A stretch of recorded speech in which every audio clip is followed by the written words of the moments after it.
Pwede ko bang malaman kung may espiritu na nandito ngayon? Putyang gala. Hinayaan lang dito. Putyang gala.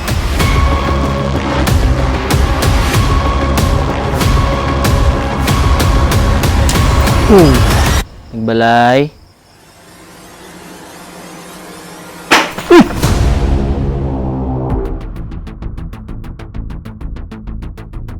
Padilim na nang papunta ako sa mansyon. At pagdating sa lokasyon, ito ang bumungad sa akin.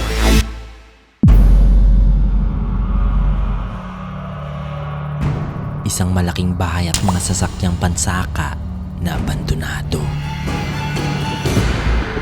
Nagsimula agad ako bago pa lumalim ang gabi at dito pa lang sa labas, ramdam mo na agad ang kilabot at lungkot ng lugar. Dito ngayon tayo sa loob ng compound kung saan matatagpuan tong abandonadong bahay. Yan makikita nyo dyan. Sobrang dilim guys. Tapos meron pa dito mga truck. May naiwan pa dito yung nilalagay sa likod ng kalabaw kung saan nila kinakarga yung mga tubo. Dito pa guys. Yan ito yung nilalagay sa likod ng kalabaw. Ito yung mga tali dito pa guys.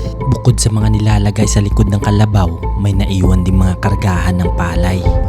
Ito siguro yung nilalagay dito guys. Ito siya Grabe, nayaan na lang dito. Ito pa yung mga ginagamit pang bungkal ng lupa Pati sasakyan ng pambungkal ng lupa, nandito pa. Hinayaan na lang dito guys. Yan mapapansin nyo. Medyo na siya. Naantay na lang tumabulok dito Kasi ito tumutulo na yung mga oil niya. Unti-unti na itong kinakain ng kalawang. Tapos yung gulong niya, sobrang laki. Ito yung mga ginagamit sa bundok.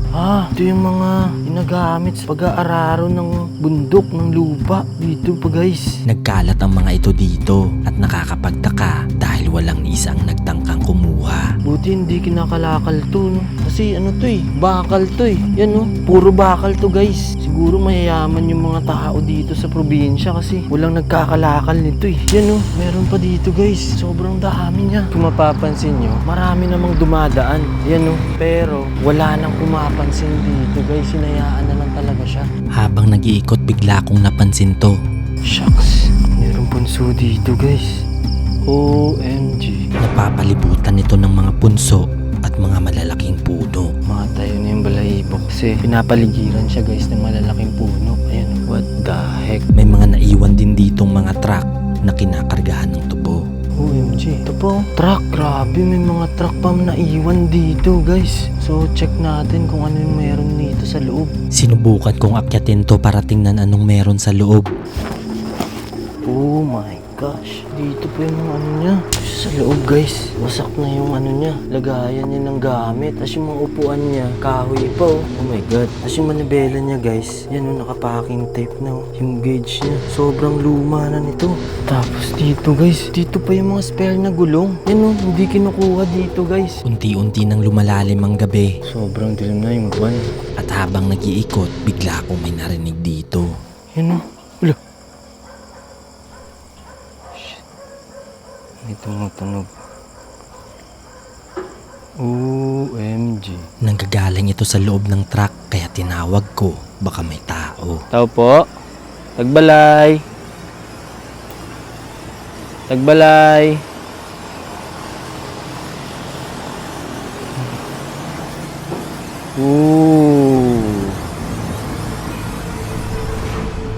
Hinayaan ko lang to at nagpatuloy lang sa paglilibot. Merong tumutunog dito. Ito yung likod niya guys. Tapos, ito pa yung ginagamit nila yung para makakyat sila dito, para mag-akyat ng mga tubo. Ayan meron pa yung mga tubo guys. So, wala na talaga. Puro na siya kalawang. Hinayaan na lang dito. Lumipat ako sa harap kung saan nanggagaling ang tunog. Opo. Wala akong nakitang tao, kaya umakyat ako para tingnan kung saan nanggagaling yun. Check natin yung loob. Oh my god. Mukha pa siyang bago pero yung labas niya sira-sira na. Yan pa yung manibela niya Tapos yung cambio niya guys sobrang haba. Grabe ganito pala yung mga truck Pero ang ganda niya. Solid. Tumutunog. Ito. Check natin sa baba. Hindi ko mahanap sa loob kung saan nanggagaling ang tunog, pero bigla akong kinilabutan nang makita ko ang katabi nito. Oh my god. Guys, kaya pala. Sobrang laki ng puno guys. Para siyang nakatalukbong sa buong bahay, sa buong compound, tsaka sa mga truck dito. Puno ng balete.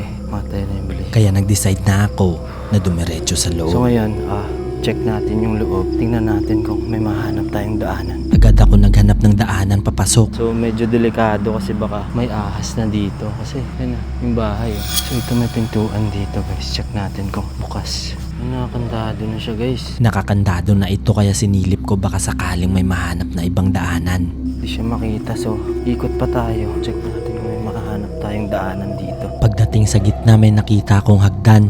Dito guys may hagdan kaso warak na yung taas. Sira na siya. So baka wala ng daanan dyan. Gagi ang crispy ng hagdan guys. Semento siya pero yung taas niya wala na, sira na. Tapos merong malaking kahoy dito na parang nakatakip dito sa hagdan guys. Para siyang bubong ng hagdan. So Tiyanik ko sa likod baka sakaling may lagusan. Pero habang papunta, bigla ko tong nakita. ito yung isang parte niya. Yung kanina nakita natin kalahati dun guys. Dun sa harap. Tingnan mo, hinayaan lang dito. Yung upuan niya naiwan pa dito guys. Tapos yung mga cambio niya dito pa. Ayan oh. So siguro kung sa ibang lugar dito sa Pilipinas, inano na to, kinalakal na to. Ayan oh. Ito pa yung ano niya, pangalan niya. Umako. Oh my goodness. May naiwan ding utility van na halos pwede pa. Ang daming mga kalakal dito pero hinayaan nyo nila guys. Tapos dito, meron pang naiwan na parang jeep. Check natin kung bukas to guys. Sinubukan kong buksan para tingnan anong meron sa loob.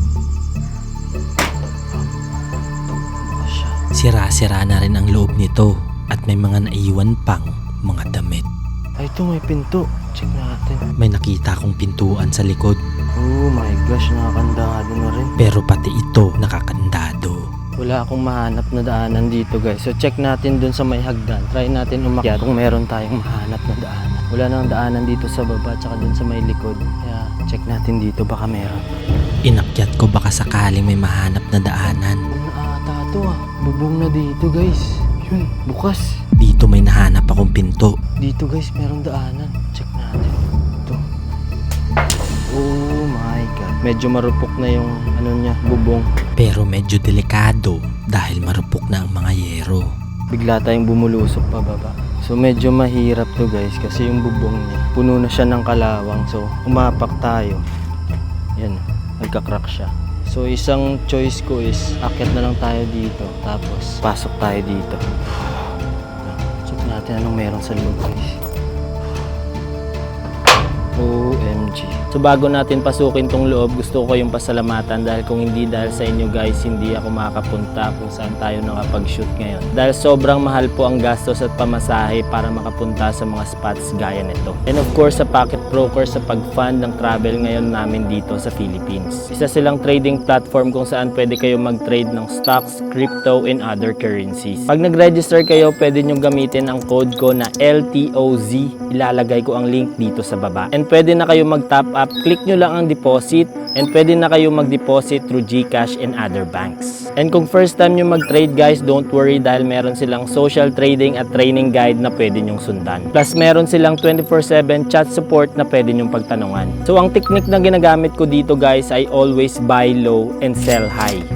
And remind ko lang kayo guys, always trade responsibly. And then kung okay na ang trade mo, click mo lang ang withdraw and pili ka lang kung saan mo gusto i-send ang balance mo. Kaya kung trip mo mag-trade, gamitin mo lang ang promo code ko na LTOZ para meron kang bonus. Ang link nila ilalagay ko dito sa baba. Yun lang guys, maraming salamat and sa Pocket Broker sa pag-fund para makabalik kami ngayon dito sa Philippines. Kaya tara, explore na natin to. Wala na talaga, hindi na kaya to.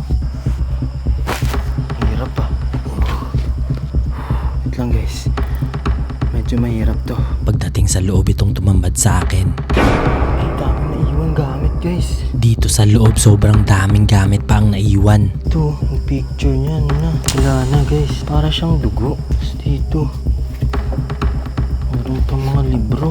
OMG. May naiwan pang monitor at libro ng mga bata. Mga pangbatang libro guys. Tapos ito pa yung mga lampshade dati guys. VHS tape. Ito, Gulliver's Travel oh. Siguro yung may-ari nito, mahilig siguro siya magbasa. Magbasa.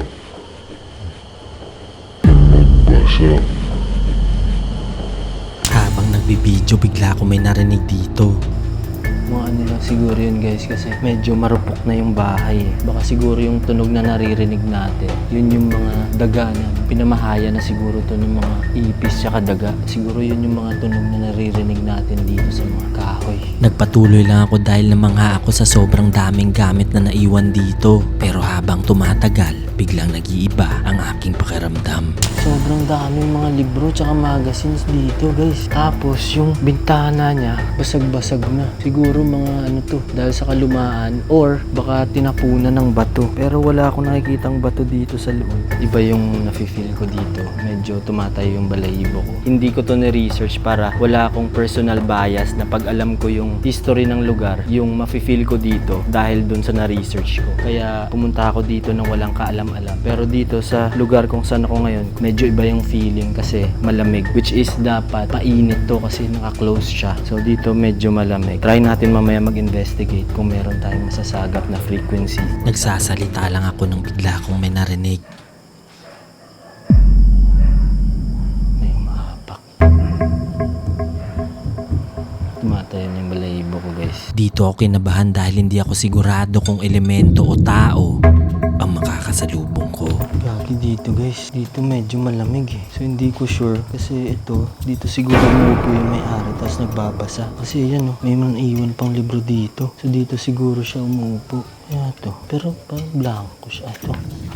Ano kayang ano to? Yan oh, copyright 1964. Ishi. The Last of His Tribe. So ito, siguro yung kwarto niya tong taas. Tapos dito. Sa likod nito matatagpuan ang banyo nila. Oh my God. Sira-sira na rin to at nagbagsakan na ang kisame. Ah, ito yung inodoro. Toilet nila. Oh my God. So biruin mo. Sobrang tagal na nito pero ito yung banyo nila dati. So ibig sabihin, mayaman talaga yung may-ari nito. Yung mga tiles nito halos wala pang sira. Medyo okay pa pero yung mga bubong dito guys, wala na. Bumagsak na siya. So ito siguro yung dito. Pang takip dito yan. Kasi yun, ito siguro yung pinto. Kasi may rollers pa dito. Nakalawang na siya. Nakakapagtaka kasi marami ditong kalakal pero walang ni isa ang kumukuha. Dito sa kabila may nakita akong daanan papunta sa likod.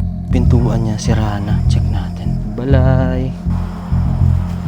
OMG. Dito mas delikado dahil sira-sira na ang flooring nito. Oh my God. Sira na dito guys. Oh, shit. At anytime, pwede itong bumagsak. Marupok na siya. Oh my God. Yun oh. Dito tumitigil yung tayo ng balahibo ko guys. Tapos dun sa baba, dito kita na yung baba oh, pa yung gamit para makatawid dito. Ito lang yung pwede nating apakan. Tatawid na sana ako, kaso nga lang. Kaso ang problema, yung daanan, magalaw na siya. Yan oh. So medyo delikado. Magalaw. Oh my God. Nagkakrak ng mga ito, kaya kailangan magdahan-dahan.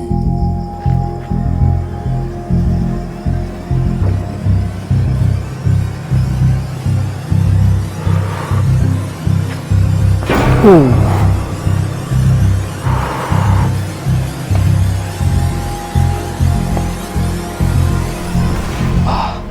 Medyo malambot na yung kahoy niya kaya kailangan natin magdandahan. Sa point na to nanginginig na ang tuhod ko dahil ramdam ko ang lambot ng aking inaapakan. Tsaka mga monitor ng PC. Yun guys, nanghihina yung tuhod ko.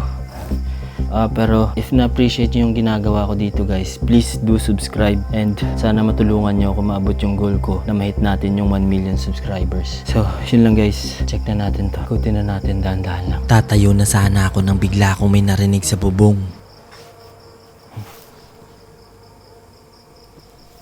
Nagbalay. At maya-maya lang, Shit! bigla akong may narinig na kumalabog.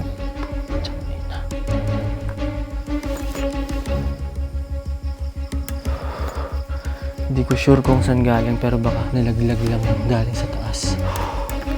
Tara, bilisan na natin. Shit, matay yung playbook ko. May nakita akong mga gamit sa baba kaya agad kong hinanap ang hagdan para ito'y aking mapuntahan. At nang papunta na ako, biglang nangyari to.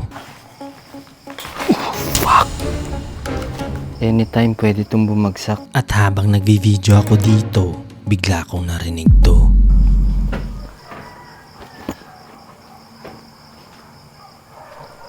nanggagaling ito sa harap. Parang may naglalakad guys. Lobot yung ilaw natin. Hirap to.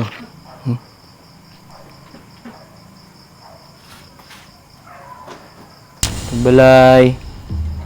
Walang sumasagot kaya nagpatuloy lang ako. Yan sa baba. Ito yung hagdan. At pagsilip ko sa baba, itong bumungad sa akin. Oh my God. Daming gamit. Para siyang workstation. Sobrang daming gamit na naiwan. Kaya to. Ah! Shit, kagis mo itong daming gamit dito guys. Meron pa mga naiwang tangke. Tangke siguro to ng oxygen. Tapos ito yung mga parte ng mga kotse. Tapos dito sa kabila, dito naman mga lababo, mga inodoro guys. Tapos ito, meron pa mga calculator. Grabe, sobrang luma na nito. Inayaan lang dito. Pero walang kumukuha guys. May naiwan pang malaking gulong at upuan. Ito, cleaning department. Ano itong mga to? Guys, kung alam nyo, comment nyo naman kung para saan itong mga to. Meron pang mga figurin, tab at steel na mga drawer. Ito, meron pang trophy dito guys. Habang tumitingin sa mga gamit, bigla ko may napansin dito. Tanggal na yung pangalan. Holy fuck. Nagsilaglagan na yung mga parte niya. Kailangan na natin bilisan kasi yung delikado dito. Baka bigla itong bumagsak. Takpan tayo dito sa baba. So check natin dito sa loob. Dito sa loob mas marami pa palang gamit at hindi nawawala ang tunog sa taas. OMG. Daming newspaper.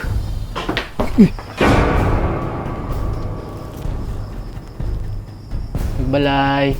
May umapak sa atin. Kaya lang natin. Baka sa sobrang kalumaan siguro kaya Shit. Tiyanggal. Siguro dahil sa sobrang kalumaan. Kaya siguro may mga nagbabagsakan. Tapos dito guys, so meron pang bayong. Tapos dito sa likod ko, merong lumang sofa. Ito yung mga sofa dati. Yung mga ginagamit ng mga sinaunang panahon. Kasi yung puan niya, ratan pa. Tapos dito sa likod guys, may mga lumang typewriter, mga lumang tiles. Dito, mga pintura. Sobrang daming gamit. Mag-i-investigate na sana ako nang bigla kong marinig to. Try.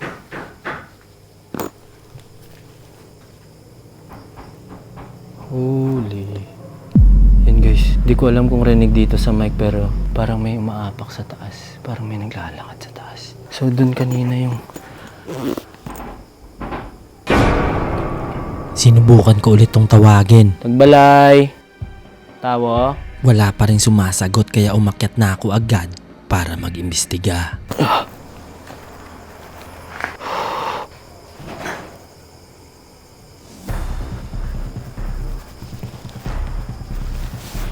Magalaw na siya. Kaya anytime, pwede itong bumagsak. Ito dito malamig. Malamig yung vibe dito. Unlike dun sa likod. Bago mag-imbestiga, bigla ko tong nakita. What the heck? Nakabukas to kanina. Nakabukas to kanina guys.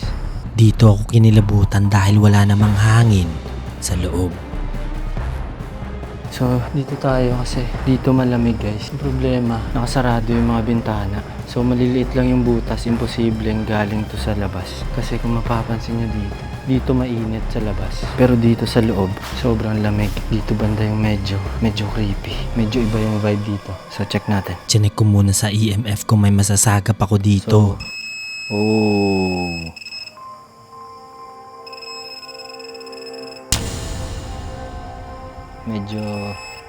Medyo hindi okay to guys kasi Hindi stable ang palo niya. Ibig sabihin, may iba itong sasagap. hindi siya stable. Pero hindi siya ganun kalakas. Ooh. Sinubukan ko itong tanungin. Kung nandito ka, patunugin mo yung EMF, pabutin mo ng pula. At maya-maya lang, Kung may spirit, sinubukan kong lumayo baka dahil lang sa mic ko ito. tiyanggal. Guys, wala tayong ginagawa. Malayo na tayo sa EMF pero pumipitik siya. So medyo tama yung hinala natin. Kaya nag-decide akong mag-spirit box. Pwede ko ba malaman kung pwede ba ako makapag-usap sa'yo dito? Ilang beses ako nagtanong pero wala akong nakukuhang sagot. Pwede ba ako makipag-usap sa'yo dito? at hindi tugma ang mga sagot ng spirit box. Perfect. Kaya sinubukan ko sa kanilang lingwahe. Try natin gamitin yung dialect nila kung sasagot sila sa atin. Unang tanong pa lang ito agad ang akin nakuha. Pwede ko mabalaan kung may espiritu nga, Rede? Holy yes. Putsang gala. Pero puro mura ang nakukuha kong sagot. Puro mura yun ah. Nagpatuloy lang ako sa pagtatanong. Pwede ko mabalaan kung pila ka mo kabilog? Anom. Tinanong ko kung sila may kagagawa ng tunog dito sa taas. Kamo di ang gababatsa gina, kamo di ang gaubra sa mga sounds di sa babaw.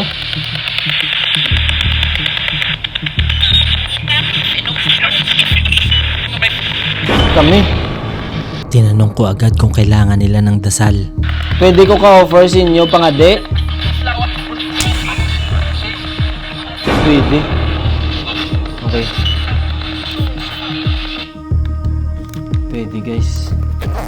So, ibig sabihin, kailangan natin silang pag-asal. Wala akong kaalam-alam na iba na pala ibig sabihin nito. Tayo sa labas.